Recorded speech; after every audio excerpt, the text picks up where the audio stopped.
వాదించే వారెవరూ లేరు. నా 10 ఏళ్ల చదువు చెప్పే కాలంలో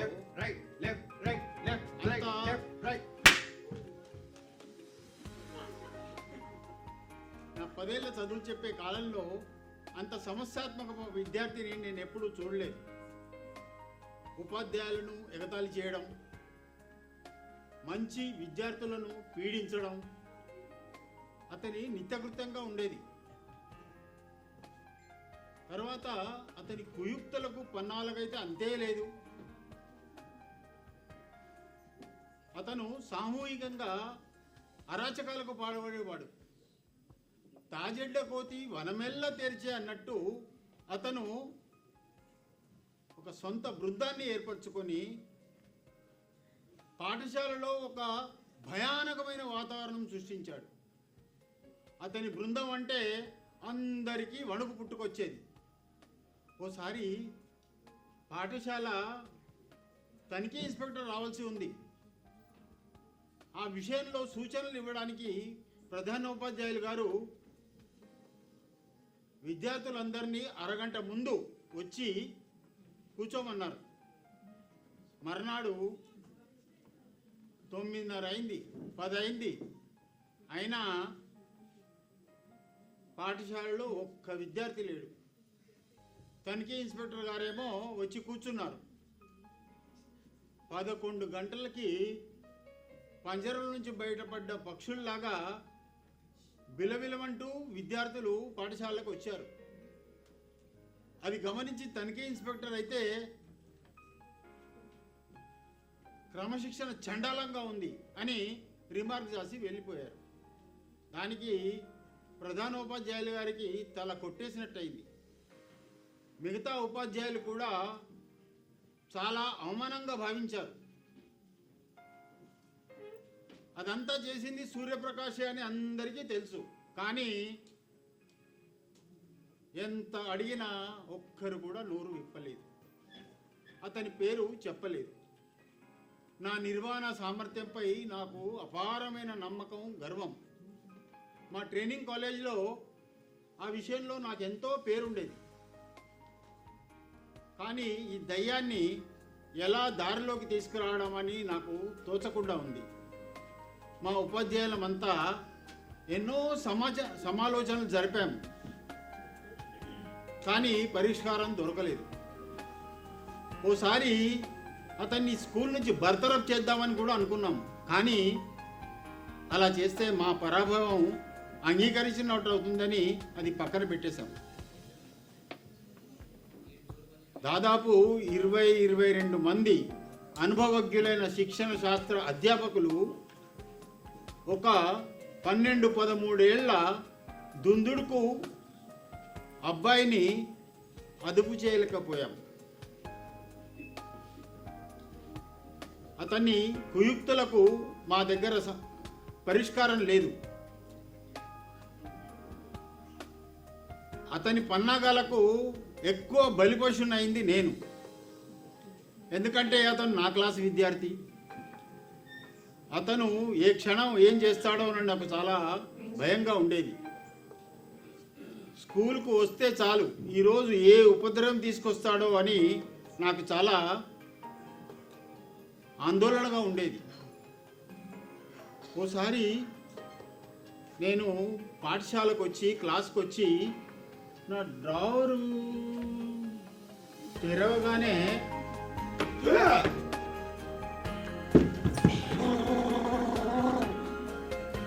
ఒక కప్ప బయటికి దూకింది.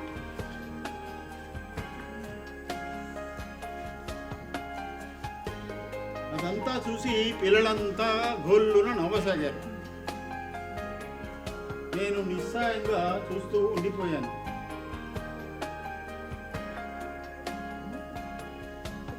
ఇలాంటి విద్యార్థి హిందీ తరగతుల్లో ఎలా పాస్ అయ్యాడో నాకు అర్థం అయ్యేది కాదు. సూర్యప్రకాష్, నువ్వు జీవితాంతం ఈ క్లాసులో పాస్ కాలేవు. మీరు నా పాస్ కావడంపై ఆలోచించొద్దు. నేను ఎప్పుడైనా పాస్ అవుతానే వచ్చాను. ఈ క్లాస్లో కూడా పాస్ అవుతాను. అసంభవం. అసంభవం సంభవం అవుతుంది. కప్ప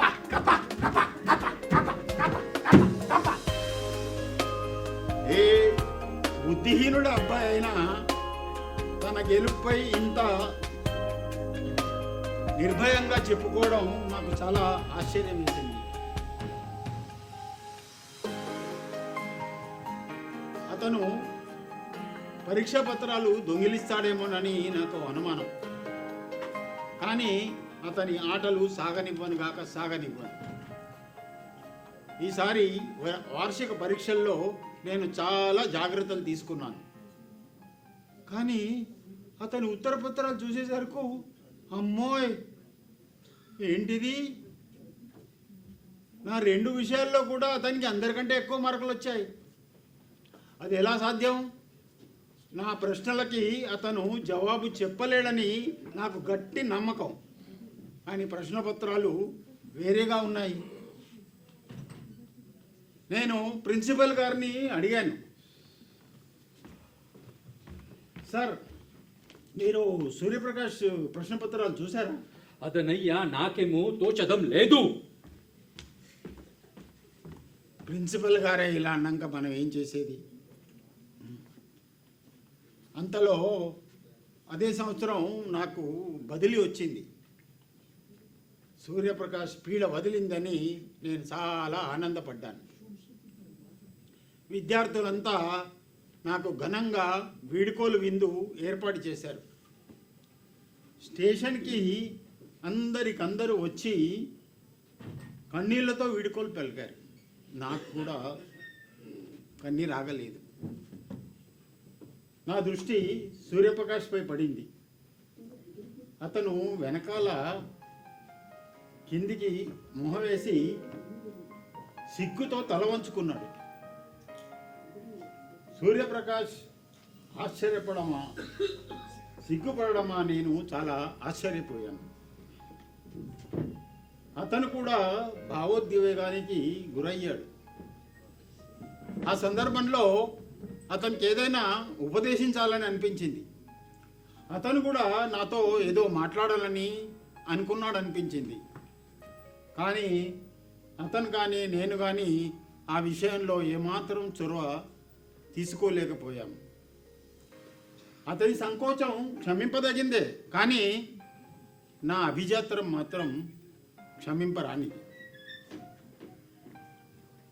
చేతులు కాలేక ఆకులు పట్టుకోవడం అంటే అదే, పోడగొట్టుకొని వెతుకులాడడం కూడా అదే. అలాంటి కోల్పోయిన క్షణాలే జీవితమేమో. అయితే కొత్త చోటికి నేను బయలుదేరాను.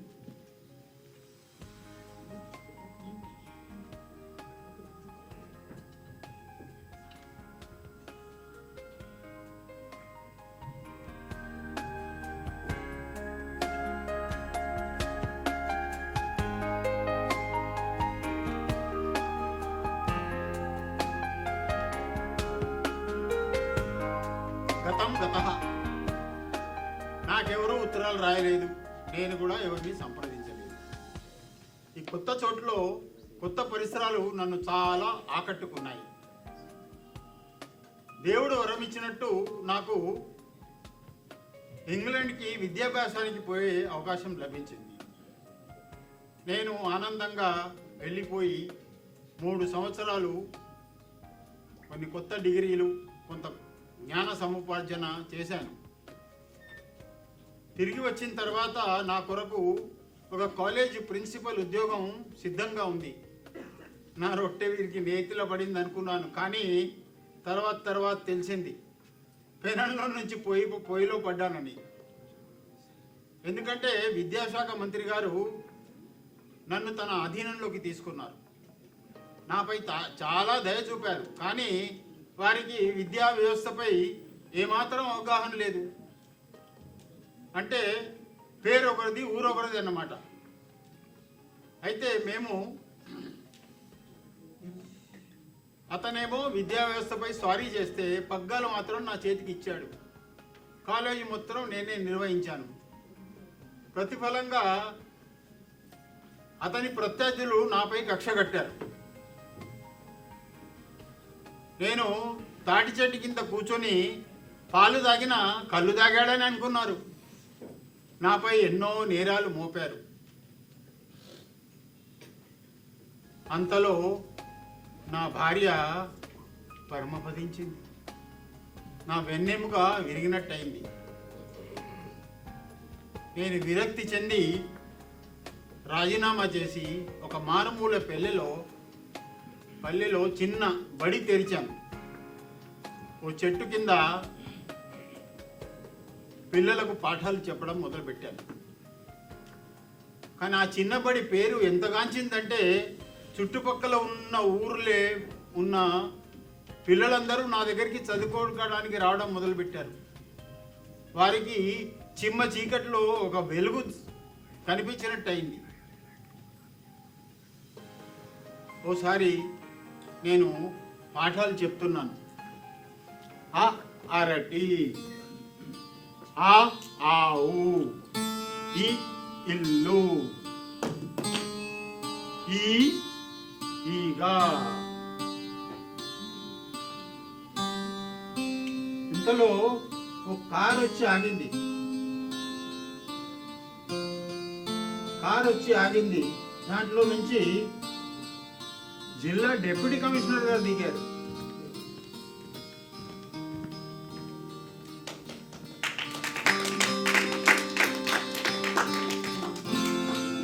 బహుశా మీరు నన్ను గుర్తుపట్టలేదు అనుకుంటాను. నువ్వు సూర్యప్రకాష్ కాదు కదా? అవును సార్, నేనే ఆ దురదృష్టకర శిష్యుణ్ణి. మనం కలిసి 12-13 ఏళ్ళు అవుతోంది. ఉపాధ్యాయులు విద్యార్థులను మర్చిపోవచ్చు సార్, కానీ విద్యార్థులు తమ ఉపాధ్యాయులను మర్చిపోలేరు. నీలాంటి విద్యార్థిని మర్చిపోవడం అసంభవం. ఆ అపరాధాలకి క్షమాపణ కోరుకోవడానికి మీ దగ్గరికి వచ్చాను. నేను ఎప్పుడు మీ గురించి వాకపు చేస్తూనే ఉన్నాను. మీరు ఇంగ్లాండ్ వెళ్ళినప్పుడు నేను ఎన్నోసార్లు మీకు అభినందన ఉత్తరాలు రాశాను, కానీ పంపలేకపోయాను. మీరు ఇక్కడ ప్రిన్సిపల్ అయ్యాక నాకు ఇంగ్లాండ్ పోవాల్సి వచ్చింది. అక్కడ తిరిగి వచ్చి వాకపు చేస్తే మీరు రాజీనామా చేసేందుకు పల్లెటూరు తరలి వెళ్ళారని తెలిసింది. ఈ జిల్లాకు వచ్చి నాకు 1 సంవత్సరం అవుతుంది. కానీ సార్, మీరు ఈ మారుమూల పల్లెల్లో ఏకాంతవాసం చేస్తారని ఊహించలేదు. మీకు ఈ మారుమూల పల్లెల్లో ఎలా తోస్తుంది? సూర్యప్రకాష్ ఎంత ఎత్తుకు ఎదగడం నాకు చాలా ఆశ్చర్యం వేసింది. అతన్ని నా పక్కన కూర్చోబెట్టుకొని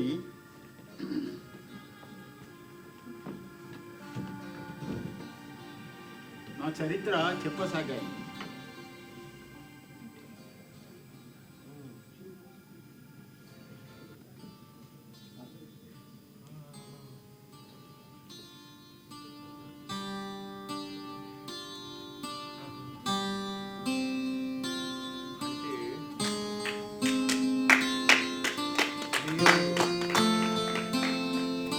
మీరు నమ్మిన వారే మిమ్మల్ని మోసం చేశారు కదా. నా అనుభవం తక్కువనే, కానీ ఇన్ని రోజులకు నాకు ఒక విషయం అర్థమైంది. మాకు మన కర్తవ్యంలోనూ చిత్తశుద్ధి లేదు. ఈసారి మంత్రి గారిని కలిస్తే నీకు చేసిన అన్యాయం పోయి నిలదీస్తాను. అబ్బాయి, అటక మీద ఉన్న సంపదని తీసుకోవడానికి ఇంకొకరి జీవితాల మెట్లపై ఎక్కి వెళ్ళాలి. అధికారం, ఆస్తుల వెంట పరుగిడి నేను చాలా అలసిపోయాను, ఎన్నో కోల్పోయాను. నా బలమంతా ఆత్మరక్షణలోనే గడిచిపోయింది, ఖర్చయిపోయింది. ఈ విషయంలో నేను అతనికి కృతజ్ఞతలు చెప్పాలి. It was like a blessing in disguise for me. అతని తప్పేమీ లేదు, నేను కృతజ్ఞతలు చెప్పాలి. తర్వాత అతని చోట్లో నేనున్నా అదే చేసేవాణ్యేమో. అందుకని నాకు నా స్వార్థ ఉద్దేశాల శిక్ష లభించింది. ఇక్కడ లభించినంత ప్రశాంతత నాకెక్కడా లభించలేదు. ఇక్కడి వారు ఏ స్వార్థ ఉద్దేశంతోనే నా దగ్గరికి రారు. వారికి సంతోషం, నిష్కపట తప్ప ఇంకేమీ తెలియదు. నాకు కూడా నా స్వార్థం కానీ కీర్తి కండూతి కానీ లేక గౌరవంపై అపేక్ష కానీ లేవు. అవును, నీలో ఇంత మార్పు ఎలా సంభవించింది? ఎందుకంటే నువ్వు చేసిన పనులు గుర్తుకొస్తే ఇప్పటికీ రోమాలు నిక్కబడుచుకుంటాయి. ఏదో దైవ కృప వల్ల కాకపోతే నీలో ఇంత మార్పు సాధ్యమయ్యేది కాదు. మీ ఆశీర్వాదాలు నా వెంటనే ఉన్నాయి సార్. మీరు పోయిన కొన్ని రోజులకి నా మేనమామ కొడుకు మోహన్ అదే బడిలో చేరాడు. అతను హాస్టల్లో చేరుకోవడానికి ప్రిన్సిపల్ గారు ఒప్పుకోలేదు. నా మామయ్య కూడా అతని వేరే చోట ఉంచే పరిస్థితుల్లో లేడు. వాళ్ళున్న సంకట పరిస్థితి గమనించి నేను ఒకసారి ప్రిన్సిపల్ గారితో అన్నాను, ప్రిన్సిపల్ గారు,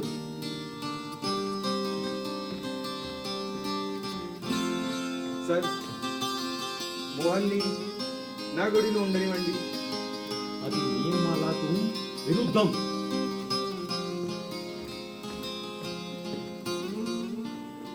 సరే, అప్పుడు నేను కోపంతో మా హాస్టల్ ఖాళీ చేసి వేరే అద్దె గడిలో మోహన్తో ఉండేసాగాను. అతను ఎన్నో ఏళ్ళు కింద అమ్మగారు చనిపోయారు. అతను బీద బక్క పల్చని అవతారం చూసి నాకు మొదటి రోజు నుంచి జాలి కలిగింది. ఎప్పుడు 9 గంటల తర్వాత లేచేవాడిని నేను. 11 లేచి అతని కోరికి పాల వెచ్చ చేసేవాడిని. మేమిద్దరం ఒకసారి బ్రేక్ఫాస్ట్ చేసేవాళ్ళం. ఎప్పుడు పుస్తకం చేత పట్టని నేను గంటలుగా అతనికి పాట చెప్పేవాడిని. నా మిత్రులు నన్ను ముసలి బామ అని ఎగతాళి చేసేవారు. నేను నవ్వి ఊరుకునేవాడిని. నేను అతని ముందు ఒక్క అపశబ్దం కూడా పలకలేదు. నాతోని ఉండి అతని కూడా చెడిపోతుందని అది భయం లేచింది నాకు. నన్ను ఆదర్శంగా తీసుకోవాలని అదే నా ప్రవర్తన ఉండేది. రాత్రి 12 గంటల దాకా మిత్రులతో అనవసరం సమయం వృధా చేసి ఉదయం 9 గంటల తర్వాత లేచి ఉపాధ్యాయులు బడిలో పాడిపోవడం అంతా ఆగిపోయేది.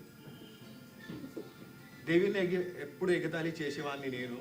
మోహన్ సాన్నిధ్యంలో పక్కా ఆస్తిగుణం మారాను. మోహన్ అతను ఎంత అమాయకంగా అడిగేవాడు, మోహన్ అన్నయ్య,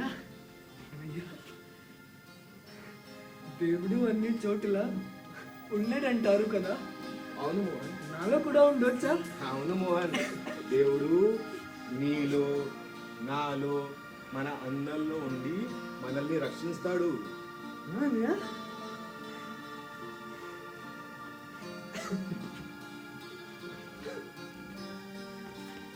సంవత్సరం కాలంలో మోహన్లో ముగించి మార్పు కనిపించింది.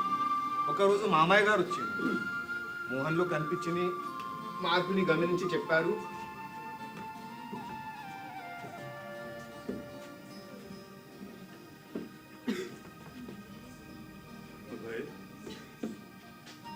నువ్వు విధికి పునర్జన్మనిచ్చావు.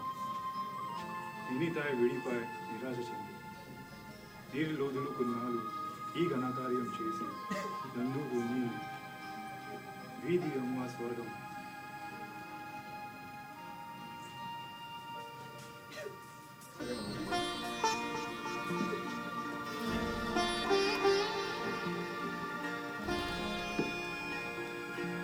అతను నన్ను క్షణం కూడా విడిచి ఉండేవాడు కాదు. నాతోనే ఉండడం, తినడం, పనుకోవడం అంతా నాతో. వాడికి నేనే అని. ఎందుకు మోహన్కు ప్రతిరోజు స్నానం చేయడం అంటే ఇష్టం ఉండేది కాదు. ఒకరోజు నేను మోహన్తోనే అన్నాను, మోహన్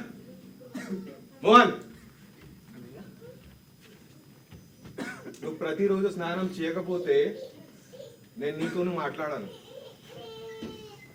అలా అనుకోని నేను రోజు స్నానం చేస్తాను. తప్పకుండా చేయాలి. సరే పో. నా హెచ్చరికతో మోహన్ ఎంత చలిలోనైనా, ఎంత చల్లి గాలి వేస్తున్నైనా ప్రతిరోజు స్నానం చేసేవాడు. 2 వేసవి సల్లులు మోహన్ నాతోనే ఉన్నాడు. మామయ్య ఎంత బతలాడినా అతను వెళ్ళలేడు. అప్పుడు కాలేజ్లో కాశ్మీర్ యాత్ర ప్రతిపాదించారు. నన్ను అధ్యక్షుకున్నా ఎన్నుకున్నారు. ఈ అవకాశం ఎట్ట వదలదర్చలేనని నేను మోహన్ని మామయ్య దగ్గర పంపించి కాశ్మీర్ యాత్రకు వెళ్ళాను. 2 నెలల తర్వాత తిరిగి వస్తే మోహన్ జబ్బపడనని తెలిసింది. అతను చూడడానికి నేను వెళ్ళాను.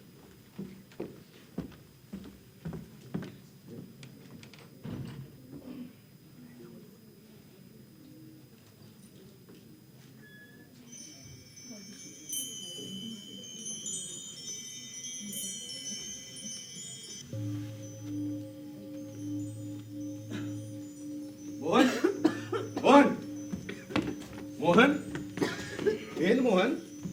2 నెలలనే నీ పరిస్థితి ఇంత ఎందుకైంది? ఏమైంది? చెప్పు మోహన్. మీరు కాశ్మీర్ సరుకు వెళ్ళారు. అవును. నేను ఆకాశ్లోకి సరుకు వెళుతున్నాను. మోహన్ మోహన్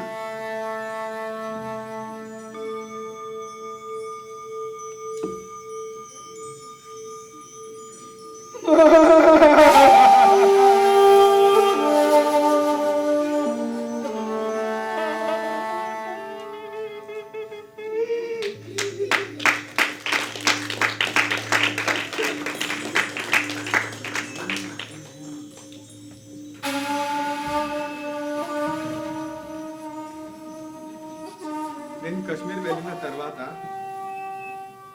మోహన్ ఎంత శ్రద్ధతో చదువు సాగాడు.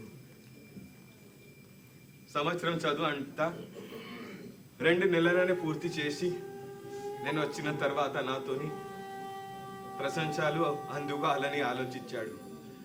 నేను ఎలా అతని వెన్ను తడతాను, ఎలా షాబాష్ షాబాష్ అంటాను, ఎలా నా మిత్రులతో అతను ప్రశంసిస్తాను. అన్ని ఆలోచనలు అతను వశపరుచుకున్నాయి.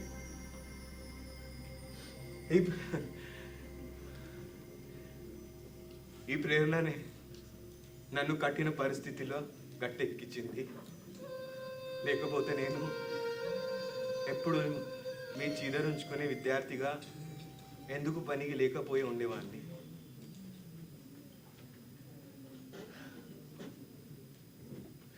సరే గురుగారు,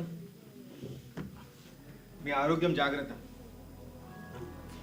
ఆనందంగా ఉండు. నేను వస్తాను. ఆనందంగా ఉండు. ఆ తర్వాత నేను ఎన్నోసార్లు సూర్యప్రకాష్ని కలిశాను. అతను కూడా ఈ వైపు వచ్చినప్పుడు నన్ను కలవకుండా పోయేవాడు కాదు. మోహన్ని అతను ఒక ప్రేరణగా తీసుకున్నాడు. తన జీవితాన్ని మలుపు తిప్పిన దేవునిగా ఆరాధించాడు. తర్వాత అతను మోహన్ని తన ఇష్టదైవంగా భావించాడు. ఈ జీవన సమరంలోని ఈ వైచిత్రి నాకు ఇప్పటికీ అర్థం కాదు.